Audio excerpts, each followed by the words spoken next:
li nga xamante ne ak Pape Thiam Mbaye ci rubrique cosaan pour waxtaanee li nga xamante ne moom mooy lamb mais aussi caporal tout à l'heure aussi dina si dellu si information yi nga xam ne indi da ko tey concernant ba tey secteur boobu. Alors on va enchaîner avec la revue des titres dem xoolal moo gën a fës si yéen kaay on va le commenter bien sûr ak suñu invité du jour Mangassa et puis toute l'équipe de Bonjour Sénégal bien sûr. On y va, on commence par yéen kaay kër gi journal L'Info. Un livre pour blanchir Macky la wax bilan de ses 12 ans au pouvoir. Cet inventaire sera une réponse limpide, lumineuse et pertinente à toutes sortes d'attaques infondées et de jugements injustes et de déclarations populistes recensées ça et là muy ay déclarations yoo xamante ne amoon na ci présentation livre ngeen mën kaa lire ci yéen kaay bi di L'Info. L'Info wax na ci visite de Yassine Fall en Russie. Diomaye compte sur Poutine pour soutenir sa vision souverainiste. ci yéen kaay ba tey waxaat nañ ci li nga xam moom mooy dissolution du CESE et du HCCT. Les députés lancent le processus entre critique, rejet et approbation. démb moo nekkoon mercredi. moo nekkoon jeudi du mois il y a eu des changements surtout du côté de la police. L'Info di wax chamboulement à la police. La DIC, la sûreté urbaine, la DSC change de tête mu nekk ay nomination wala ay changement de poste yoo xam ne seetlu nañ ko démb. Aïcha bu ñu jógee ci journal L'Info ñu jàll si beneen yéenekaay xool ñoom aussi lan la ñu xëyee tey ginnaaw L'Info.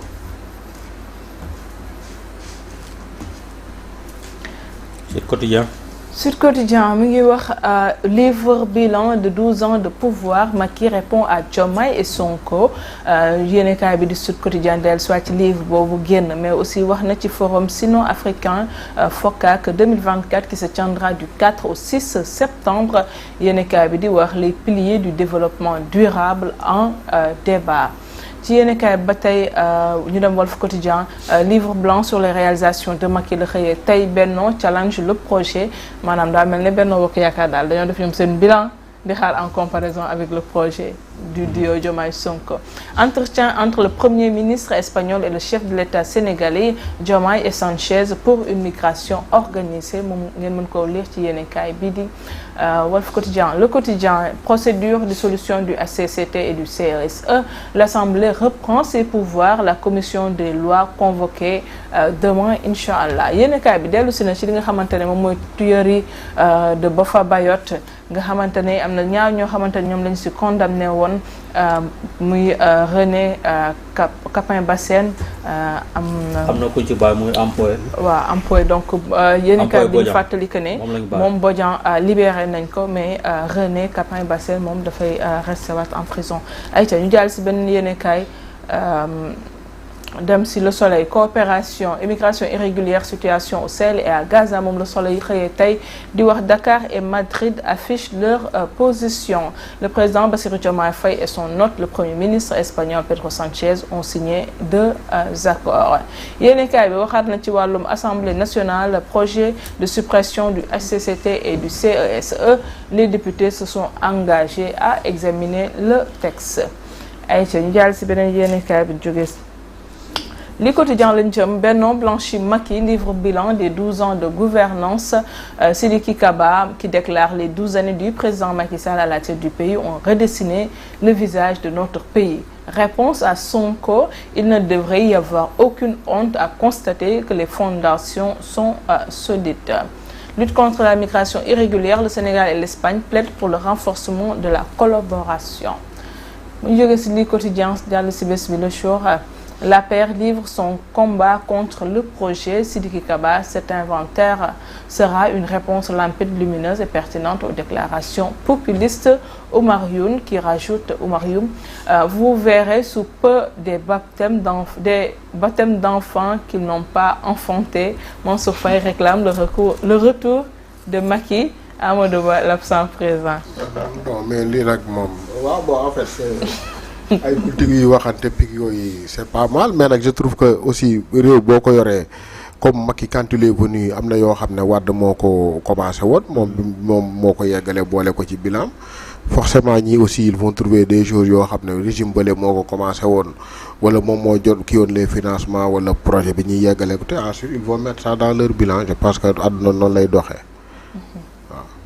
mais est-ce que bon bàyyi après ma ñëw si dama bëggoon laaj bi yaay mais telle question rek balaa ma ngaa fàtte est-ce que c'est pas trop tôt de vouloir faire une comparaison entre les 12 ans du bilan du président Sall ak un gouvernement qui a fait quelques mois parce que quand on dit que le livre c'est une réponse au projet est-ce que c'est pas un peu prématuré aussi? Oui, c'est très prématuré parce que déjà le projet n'a pas encore été déjà décliné dans sa totalité. Donc c'est en phase de démarrage. Nous savons actuellement, comme ils disent, les gens sont obligés de faire le PSE parce que pour l'instant c'est le budget de Macky Sall qui est là. Donc le président Diomaye et Sonko n'ont pas encore élaboré le budget déjà. Donc ce qui fait que effectivement c'est très tôt de dire mais le Sénégal, le gros problème du Sénégal, il y a trop de débats politiques. Et débat politique, divertissement, souvent, un des problèmes, c'est qui fait que les gens un peu sont tout le temps dans l'échauffement. Mais je pense que mais il faut comprendre la paire. Ils ont un problème. Macky Sall n'est pas fait. Qui dirige à paire. Il y a des élections législatives. Les gens du PDS s'organisent. Khalifa Sall, donc ils ont un problème sérieux d'organisation, de mobilisation d'abord. Maintenant, ce qu'ils peuvent dire, c'est de montrer qu'on a fait quelque chose. Tout le monde est d'accord, il y a un bilan matériel, n'est-ce pas? Mais il y a d'autres choses comme le mort parce que l'idée de souffrir, moi, au Sénégal, c'est surtout côté et côté liberté. C'est ce qu'on a le plaisir de faire. Il y a des moments où on ne pouvait pas le faire. Demain, au Sénégal, on a perdre un peu certaine liberté. Facilité d'être emprisonné, facilité d'être arrêté. Les policiers même et les gendarmes qui étaient de façon structurelle dans la rue pendant des moments. C'était pas ça le Sénégal. Donc aujourd'hui vraiment cette respiration qu'on retrouverait c'est déjà quelque chose. Peut-être dire que bon ils font pas de comparaison avec le projet. C'est-à-dire que les journalistes peut-être au niveau de la titraille ils ont joué un peu sur les mots. C'est que nous peut-être certainement ils parlent de pays en ruine ak yu demee noonu. Ils ont voulu montrer que nag bi fi nekkee lii lañ fi bàyyi. Fondation. Voilà. Alors affaire Boffa Bayotte on le retrouve ci yenn cas bi nga xam ne moom mooy bés bi le jour avec l'acquittement de emploi et perpète pour René Bassène dañu ci wax tout à l'heure ci Sénégal ak série de meurtre wala d'agression yi nga xamante ne seetlu nañ ko parce que bés bi le jour aussi ñëwaat na ci à Guédiawaye attaque à main armée le commerçant prend une balle à la poitrine et échappe à la mort. Alors ñu jógee ci bés bi le jour enchaîné dem xool beneen yenn cas ñoom tamit lan la ñu xëyee tey bu ñu jógee ci bés bi le jour Founthia Mamour. Alors DIC sûreté urbaine commissariat central la police fait 9 Bara Sangaré l'homme des forces spéciales et forces occultes réprimées Adramé Sarr de la DIC au frigo des ressources humaines Mamadou Tandeng commissaire central Wali Camara à l'aéroport ngeen mën ko lire ci yeneen kaay bi di bés bi le jour ayca bu ñu jógee ci bés bi le jour dañuy jàll ci benn yeneen kaay xool ñoom aussi lan la ñu xëyee tey du côté de la régie c'est ok. Alors, l'observateur, la police chamboulée, la DIC, la sûreté urbaine et la division de la cybercriminalité change de patron. L'observateur xëyee tey mais wax na aussi ci li nga xam ne moom les premiers instants de Nabou Leye en prison wax ci la chambre 5 la petite déprime les appels téléphoniques l'assistance sociale la consolation de ses co-détenus loolu yëpp yéenekaay bi di l'observateur ñëw na ci zone de captage de Dakar l'intrigante mort d'un vieux dans une auberge 3 points de suspension jàll si beneen yéenekaay xool lu ñu xëyee tey ayca bu ñu jógee si l'observateur fan lañ cëm alors l'observateur aussi mi ngi ñëwaat ci benn tentative de vol armé à Médina Gounass un individu encagoulé surprend tôt le matin un homme dans sa chambre et lui tire dessus de temps yi jël nañ loolu mooy dañ koo topp wala ñu jaay ko rek ñaari yoon la rek góor laa bëgg góor di ko tëjoo moom yow sa làmmiñ rek mën na la ci génne yow yow ñu moo pour làmmiñ rek sa làmmiñ rek mën na la ci génne Benno Bokk Yaakaar répond par un livre blanc concernant 12 ans de règne à la tête du Sénégal. Amadou Mame Diop pose l'acte 1 concernant la dissolution du HCCT et du CESE. Yéenekaay bi aussi di wax un garçon de 15 ans tue son camarade à Podor. Guédiawaye un agresseur armé d'un pistolet débarque et emporte l'argent. ñu jàll si benn yéenekaay bu ñu jógee L'As Quotidien. moom tamit mi ngi ñëw si li nga xam moom mooy le livre blanc en réponse au pouvoir Macky Sall 12 ans à la tête du Sénégal Vox Populi dellu si waat na ci présentation livre blanc boobu wax na aussi changement yi nga xamante ne ñu ngi koy continuer di gis surtout yi nga xamante ne moo marqué la police actuellement et Diomaye qui plaide pour une coopération plus étroite avec l'Espagne loolu yëpp ngeen mën kaa lire ci yéenekaay bi di Vox Populi ñu jàll si beneen yéenekaay bu ñu jógee si Vox Populi rapidement dem xool aussi yéenekaay yi si des lan lañu xëy tey record la ñu cëm caporal record Mama Faye ñëw ci ki nga xamante ne moom mooy Lamine Camara ci kaw nee nañu Ligue des champions tirage au sort démb la woon fële ca Monaco lañ ko defee bu mu juumul Lamine Camara retrouve le Barça kon mu ngi noonu daal Sadio et Jacobs de retour près de Malick Diouf loolu titre dafa sori trop. Mbappé et le Real ce n'est toujours pas ça ñu gis ne itam Mbappé ba mu ñëwee foofu na ba tey championnat dugalagul ba tey premier match nul la deuxième match ñu am victoire troisième match itam ñu am match nul kon Mbappé daal daa mel ne waneegul boppam ci caax yi. Ligue 1 France Mama Faye Lyon Strasbourg ce vendredi à 18h45 ñaxate nekk fi nga xamante mooy Lyon pour se reprendre Diarra veut enchaîner ñu gis na match bi passé tam saa waay dafa def benn erreur boo xamante ne dafa mel ne da doon retraite góolam far gars yi nangu bal bi dugal bal bi ca caax ya. D'accord après record Rewmi Quotidien Sport Plus. Rewmi Quotidien Sport Plus Mama Faye mu ñëw ci Sénégal Burkina Faso de ce vendredi jour yi gaaw na de. Le coach des étalons avertit les Lions nee na si c'est lâche avertit ces Lions si c'est lâche ces Lions aujourd'hui tey lay def li nga xamante ne moom mooy liste bi fii nii rek soriwul dara. Avec le retour de Boulaye et l'arrivée d'El Malick Diouf. waaw l'arrivée d'El Malick Diouf mu ngi noonu daal groupe L la Sénégal Burkina Faso Malawi ak ki nga xamante ne moom mooy Burundi Mama Faye tirage Champions League Crépin Jacobs Lamine ak Sima ñoom itam retrouvé nañu li nga xam ne moom mooy Ligue des champions mais Mama Faye li ci gën a am solo mooy maanaam façon bi ñu defee li nga xamante ne ren façon ni ñu defee poule yi dafa wuuteeg li nga xamante ne moom moo fi daan nekk loolu itam yaakaar naa ne gars yi nañ ci bàyyi xel ñëwaat. D'accord merci beaucoup loolu moo nekkoon la revue des titres on enchaîne directement ak li nga xamante ne moom mooy la rubrique lamb rapidement caporal ni fa. waaw Mama Faye mooy lu ñuy waxtaane semaine bi yëpp donte Sénégal am na ci lu mu nekk mais aussi am na leneen loo xam ne gars yi ñu ngi ko doon waxtaane muy ay mbirum lomotif fu mu jóge mooy ki nga xamante ne moom moo nekk bitim réew muy coach Bakary defoon fi ay révélation mu ne yor na fi ay lomotif yoo xamante ne ay mbër ay ñoo xamante ne ñu ay jigéen yoo xamante ci ay situ làmb lañ nekk maanaam accusé daal ba teg ci loolu nag wax dëgg fa yàlla ki nga xamante ne moom mooy Liss Ndiago ñu ngi ko ci doon dégg ay rumbanaat xëy na yenn supporters yi yeneen côté yi xam nga ñoom ñoo ko doon naan moom ci la bokk yeneen ak yeneen man nag carrément gisuma vidéo seetaanuma vidéo man li ma ci mën a wax mooy am na ñoo xamante ne génn nañ ku ci mel ni CFA tur bi laa fàtte moom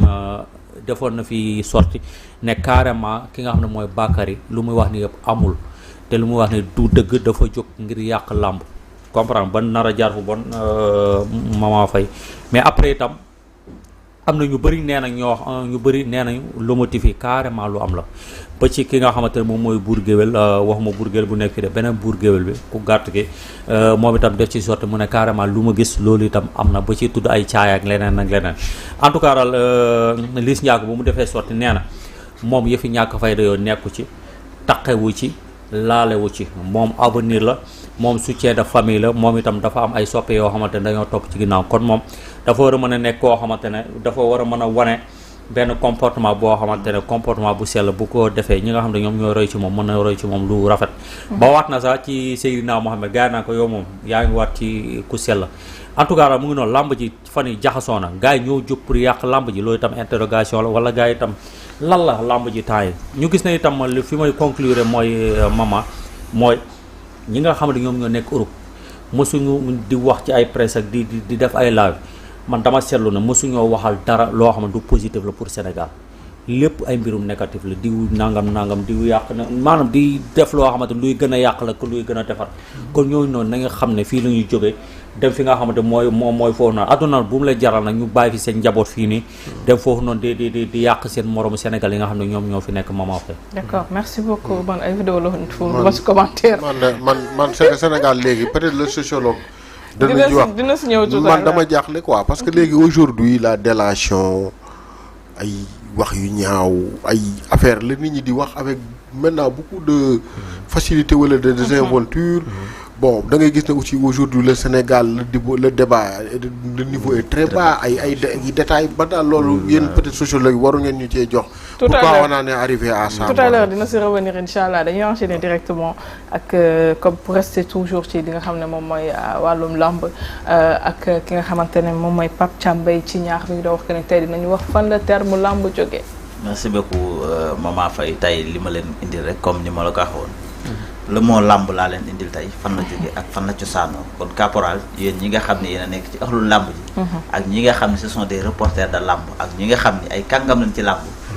mbir boo ca nekkee da ngay jéem a xam cëslaay la maanaam cosaan la ak aada la. ak fan la soqi ko le mot lamb nag bu njëkk bëree lañ daan wax bëri nag amoon nay façon bëree door amoon na mooy bëree carrément. waaye tamit mbappat dafa amoon. mbappat mooy li nga xam ni lutte sans frappe lañ koy wax. fii ci Sénégal. mais tamit bu njëkk ñi nga xam ne ñoo daa dóore mooy bëre dóor. loolu tamit bu njëkk daanañ ko indi confondre comme le mot coupé mais ba léegi ce sont bokkuñu ba léegi nag bu ñu dikkee ci le mot làmb lu waral ñu naan làmb nga xam ni boo xoolee mbappat ku fay dem da nga doon ne maa ngi dem mbappat da nga naan maa ngi dem làmb ja. booy dem stade arène nationale da nga naan maa ngi dem làmb ja. foo jëm rek ni maa ngi dem làmb ja kon moo waral loolu boo xoolee en 1697 bi nga xamee ni Lat Sukaabe Ngoné Dieye nekk na Damel nekk na Teeñ Damel mais dafa njëkk nekk Teeñ au Bawol nekk Damel au Kayor dafa dikk fekkoon ci ku ñuy wax Dogo près de Kébémer ku ñuy wax Dogo Faali Maawo Joor nekkoon benn géwalam mu dikkoon fekkoon leen ñoom ñëpp bi mu ko waree jox ay ndomba tànk ñu toog foofu noonu ci penc mi fekk Dogo géwal la mais daan tëgg mu ni ko dama lay fal dara ci Kajoor mais lan laa la war a fal mooy sama problème ñëpp toog ñu xool mu ni ko ndënd yi nga teg nii di tëgg ban moo ci gën a rëy mu ni ko bii ma teg ci kanam man di ko tëgg moo ci gën a rëy mu ni ko bii ci gën a rëy nan la tudd ci olof mu ni ko làmb am làmb quoi mooy ndënd mu ngande lay doon mu ni ko lii am làmb la léegi nag làmb moom mu ni ko léegi def naa la ngay faral làmb Damel Teeñ léegi fu ma jëm yaa may bàkkal yaa may jiinal léegi nag bu njëkk bu ñu daan dem ca làmb ja ca mbappat ma wala ca bëre ba bu ñu demee la nga xam ne moo fay résonné di woo nit ñi ñu di ko tëgg mooy la tambour bu mag boobu ñu daan tëgg léegi ku ko dégg rek dooni maa ngi dem ca bëre ba de wala maa ngi dem ca mbappat mais da nga naan maa ngi dem ca làmb ja fa ñuy làmbe léegi nag tur woowu nga indi ñu woowu nga xam ni moom la ko Lat Sukaabe parce que buur bu njëkk lu mu mës a wax rek tur boobu nit ñi moom la ñu utiliser parce que dañ naan buur bi kat nee na lii buur bi nee na lii buur bi nee na lii léegi terme boobu noonu nag moom lañ jël di ko utiliser ba la moo làmb tey jii kenn waxatul maa ngi dem mbappat wala maa ngi dem bëre bi mais dañ naan maa ngi dem làmb ja loolu moo waral léegi làmb foofu la jógee te foofu la soqi ko loolu moo waral ñu naan la moo làmb mais làmb ak mbappat la mooy différence bi am na différence parce que nee naa la sànq ci sama biir wax boo xoolee mbappat mooy lutte sans frappe mooy bëre mais dama la bu njëkk mbappat lañ daan wax maa ngi dem mbappat wala maa ngi dem bëre ba mais bi tur boobu dikkee parce que li ma wax dafa yàgg en 1697 date bu yàgg la loo xam ne ñun suñuy maam sax am na ñun fekkewuñu suñuy maamaati maam boo xoolee suñu 4e génération sax duñu ko fekke 1697 foofu la moo original làmb jóge moo waral bu njëkk ñoom mbappat lañ daan wax léegi nag ñun olof yi suñu moo yooyu ñu daan utiliser day des di des ba agsiwaat ci ñun looloo moo waral ñi naan mbappat ñi naan bëre mais làmb moom la ñu gën a xam jamono bi ndax tur woowu nga xam ne moom la Sukaabe Ngoné Dieye waxoon Dogo tur boobu nag mooy dem di dem tey ji bañ naan làmb mais loolu noonu jamono jooju daa am par exemple làmb yi bañ ko daan def mu gàtt mooy gars yi dañ leen daan tegal buur bi da leen daan tegal trophée wala lan moo ko taxoon a jóg ba tax na tey mbëri ñu ngi fayee ko ay millions ba tax tey ñuy tax ay ko léegi bu njëkk daawul dépendre rek sax ci buur kase mais bu njëkk même dans les villages te ba léegi mi ngi am le chef de village da yàlla da ko daan dimbali day nekk ku am wala même bu dul le chef de village bi ñeneen ñi nga xam ne am nañ fa doole wala am nañu kàttan dañ daan teg ay saaku ceeb dafa am période bu ñu ko daan def nag làmb période bi ñu ko daan def après la saison des pluies nga xam ni góob nañ dugub ji wala bàcc nañ gerte gi bojj nañu ñebe ji ci la ñuy jël ci dugub jooju teg ay saaku ceeb jël ci nag yi nga xam ne lekkoon nañ ci naaj bi ñax ba suur jël nag yooyu teg leen ñu nekk ay nag yu mag mooy yëkk yéen pël yi war ngeen a xam loolu ak yeneen ñu tegal ko ñi nga xam ne ñoo pare pour bëree ñooñu nag daawu nekk sax bëri dóor booba parce que boobu bëri dóor amul mais mbappat lañ daan wax d'accord macha allah. man de war naa mos ci làmb gi tay xaay bi bëri na trop. bu ci duggee di nga xam ne sax nekku ci Gris Bordeaux laa bañ nga may de. loolu moo nekk Gris Bordeaux ñoo ñan la. alors Pape ji jaax ne moom ba découragé dama nee na boo ci duggee wala bëggoon dem am benn combat 150 millions rek noppalu. en tout cas maman moom daal day ñëw laay rek premier combat mu am 150 millions. Ah. Alors merci beaucoup Pape Thiam Mbaye ci ñaar c'est vrai que tey temps bi moo xaw a gàtt tuuti moo tax am ñu temps développé mais c'est important di fàttali yenn termes yi nga xamante dañ koy dégg tout le temps wala sax dañ koy utiliser parfois du ñu xam origine bi et tout donc yow donc rubrique bi am na solo merci beaucoup ak yow ak ki nga xamante ne moom mooy Caporal pour ces rubriques alors Mangasa dañuy enchaîner ak suñu invité du jour donc pour waxtaanee li nga xamante ne moom mooy Sénégal bëri na nag ay faits de société yoo xamante ne jar nañu waxtaan ci tey ak ki nga xamante ne mooy suñu invité du jour di monsieur Abdoulaye Biaye nekk